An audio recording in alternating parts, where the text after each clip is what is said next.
puluhan pekerja pabrik sepatu di Garut dilaporkan mengalami kesurupan massal. Peristiwa itu tepatnya terjadi di PT Pratama Abadi Industri, Desa Cijolang, Kecamatan Limbangan, Kabupaten Garut pada Rabu 6 Juli kemarin. Untuk informasi lebih detailnya dan juga kronologi dari kejadian ini, kami sudah terhubung dengan rekan Sidki Al-Ghifari, reporter dari Tribun Jabar. Silakan.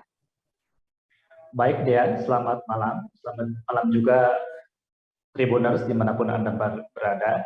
Ini puluhan pekerja pabrik di Kabupaten Garut, yaitu pabrik sepatu, mengalami kesurupan massal begitu. Ini terjadi di PT Pratama Abadi Industri di Desa Cijolang, Kecamatan Limbangan, Kabupaten Garut, pada Rabu kemarin 6 Juli 2022 pukul 8 pagi hingga pukul 11 siang begitu. Ini kejadian ini menurut Kapolsek Limbangan, Kompol Susilo, dia mengatakan kejadian ini bermula saat salah seorang pekerja perempuan tiba-tiba berteriak histeris ketika saat bekerja, berteriak histeris lalu pingsan begitu. Jelang beberapa saat kemudian ketika korban ini pingsan, disusul oleh teriakan histeris lainnya, yaitu pekerja lainnya yang berada di unit di pabrik tersebut. Jadi ini korban kesurupan ini semuanya berjumlah 80 orang, dan saat kejadian memang polisi kemudian ahli supranatural ataupun ulama dikerahkan untuk mendatangi pabrik tersebut untuk melakukan pengobatan bersama tim medis, karena memang puluhan yang kesurupan ini ketika selesai begitu kesurupan ia mengalami lemas sehingga harus dirawat.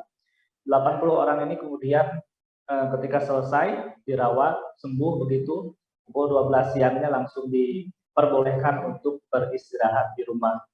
Jadi memang kejadian kesurupan ini di PT Pratama Abadi Industri ini merupakan kejadian yang pertama kali, dan salah satu pekerja di pabrik tersebut berinisial EE mengatakan bahwa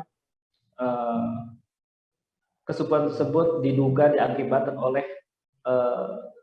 lelahnya para pekerja, sehingga memang kondisinya tidak fit begitu, dan ketika bekerja kemudian ada salah satu orang yang kesurupan, ia pun tertular begitu.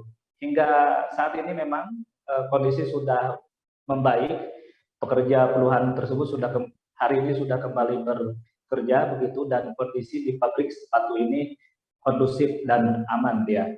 Terima kasih sudah nonton, jangan lupa like, subscribe, dan share ya!